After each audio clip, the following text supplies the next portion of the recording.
अक्टूबर 2021 को पुंछ के जंगलों में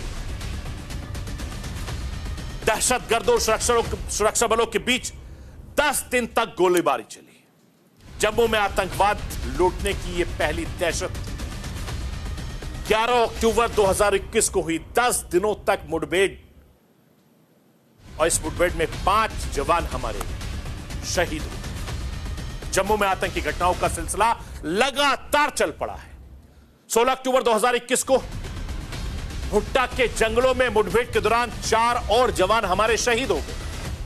30 अक्टूबर 2021 को नौशेरा सेक्टर में आतंकियों से लड़ते हुए हमारे 2 जवान फिर से शहीद हो गए। और 11 अगस्त 2022 को राजौरी में हुए घटना के बाद हमारे 5 जवान फिर से शहीद हुए। 20 अप्रैल 2023 को मेंढेर में हमला हुआ।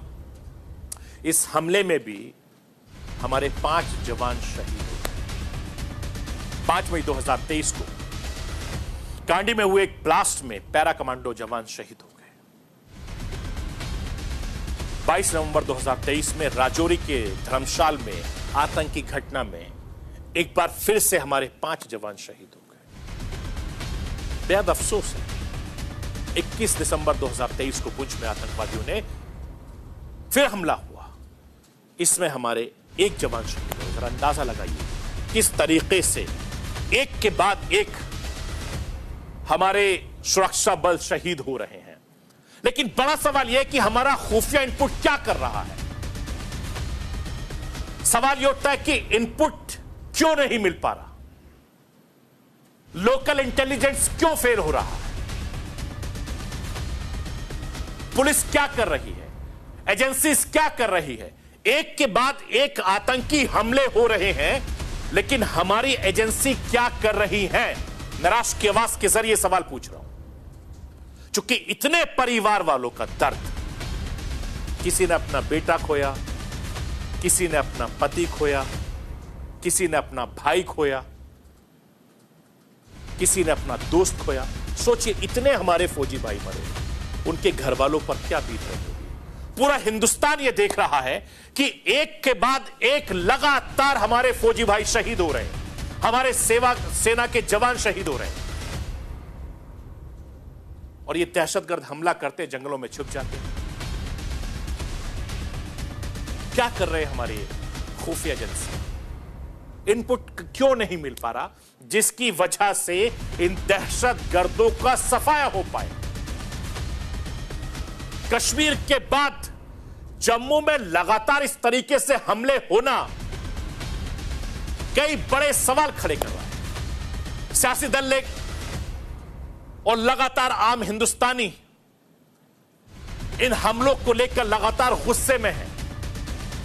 हर हिंदुस्तानी को गुस्सा है, और गुस्सा इसलिए कि आए दिन हमारे सेना के जवान, हमारे फौजी भाई सरहद पर हमारी और आपकी हिफाजत करते करते शहीद हो रहे हैं। मैं आपको नेताओं को भी सुनना चाहता हूं। जो विपक्ष के नेता है राहुल गांधी, उन्होंने भी हमारे जो आतंकी हमले में शहीद हुए, उन्होंने सोशल मीडिया पर राहुल गांधी ने क्या लिखा है वो बताना चाहता हूं। राहुल गांधी लिखते हैं कि जम्मू कश्मीर में एक बार फिर से आतंकी मुठभेड़ में हमारे जवान शहीद हुए। शहीदों को विनम्र श्रद्धांजलि अर्पित करता हूं।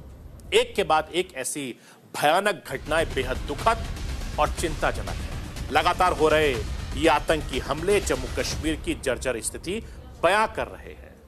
बीजेपी की गलत नीतियों का खामियाजा हमारे जवान और उनके परिवार वाले भुगत रहे हैं। हर देशभक्त भारतीय ये मांग कर रहा है कि सरकार बार बार हो रहे सुरक्षा बलों पर पूरी तरीके से जवाबदेही लेकर देश और जवानों के गुनहगारों को कड़ी से कड़ी कार्रवाई करे। दुख की घड़ी में पूरा देश आतंकवाद के खिलाफ एकजुट होकर खड़ा है। यह नेता विपक्ष राहुल गांधी ने सोशल मीडिया पर अपना दुख जाहिर किया है। एक तरफ जम्मू में लगातार आतंकी हमले हो रहे हैं, लगातार हमारे जवानों की जान जा रही है, उस पर जम्मू के डीजीपी RS वैन के बयानों पर घमासान मच गया है। जम्मू कश्मीर के डीजीपी इस हमलों के पीछे राजनीतिक साजिश बता रहे हैं। मैं राष्ट्र की आवाज के जरिए जम्मू कश्मीर के डीजीपी को सुनवाना चाहता हूं। सुनिए डीजीपी साहब क्या कुछ कह रहे हैं। Proved it beyond any shade of doubt that it was outright falsehood.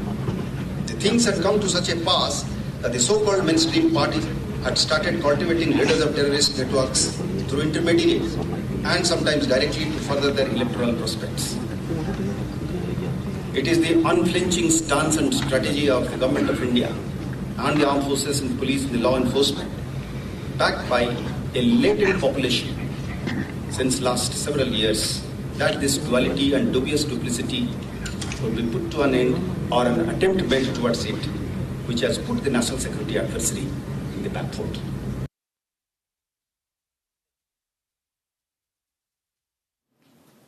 तो आपने सुना